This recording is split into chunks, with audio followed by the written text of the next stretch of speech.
breakfast of the year. We have James Bromley, who heads up Daily Mail Online, and we have Harvey Goldsmith. Two more different features you couldn't hope to meet. James has the enviable position of being one of the most envied men in online journalism. Everybody knows that the Daily Mail is by far and away exceeding everybody else on its numbers. And then we have Harvey Goldsmith, who is a legend. He's one of the greatest music impresarios in the world, and he now manages directly as well Jeff Beck and Yusuf Islam, also known in a past life as Cat Stevens. James Bromley, what's on your mind? There's two things I want to talk about this morning, and that really is about Google and about the social revelation or revolution that we're currently part of. I think we need a wake-up call in this country, and the wake-up call is our lunch is being eaten by Google. We've got a company which is US-based, which is taking 50% of online advertising revenues, measured by IAB in 2008-9.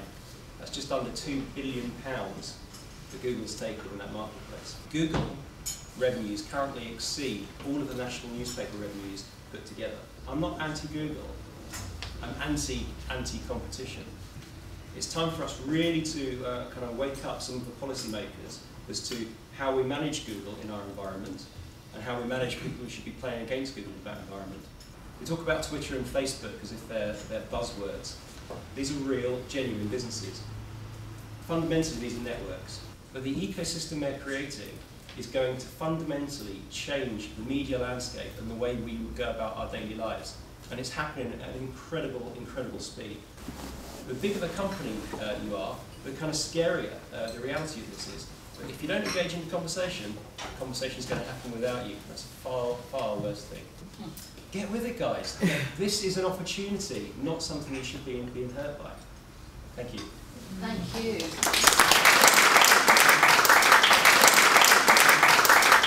What I find annoying about issues, particularly in this country, with the vast wealth of media that we have, is the media never ever actually explain what the issue is.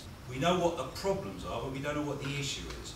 What is happening in the world today, we have something to do with it, and we are part of the cause of an issue. And what we are doing is, to some extent, polluting to excess. And it's something really simple that we can deal with. But what it isn't, it's not about tax. The cop-out is fines, the cop-out is having a go at the average person who, quite honestly, when he goes out and buys his new razor blades or whatever it is, and I happened to use an electronic toothbrush and I went out to buy a spare for it. I nearly killed myself opening the packet because there was so much plastic. Do we need that? No. So why are we attacking the people that use the things? Why are we taxing them? Why don't we explain it to them? And why don't we start at the top and get to the problem? Once we get to the problem, we'll find a solution. That's my thought for the day. Do you dislike the media generally? Or, no, I don't. Right, because there's a kind of media dumbing down thing happening, which I think is very much the charge about online. But I think what's been forgotten is the real use of it. What media are there for? They're there to disseminate information and news. And I think they do a piss poor job of dealing with major issues because they just don't want to deal with it. It may not necessarily be a newspaper. I think it's absolutely true that the newspapers in the UK, or particularly one sector of the newspapers in the UK, are moving towards a kind of common view and polarising each other much more, just to get readers to move 10 every day.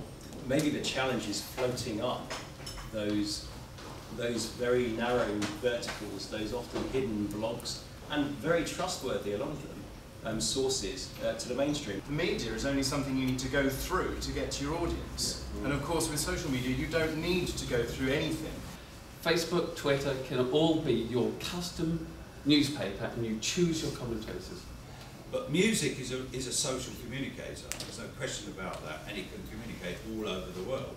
And a festival is a bit like a live Facebook or YouTube or whatever. It's just a gathering of people. We're tribal people in our instinct. Can I hear the little jingle jingle? Have we got Mr. Claus?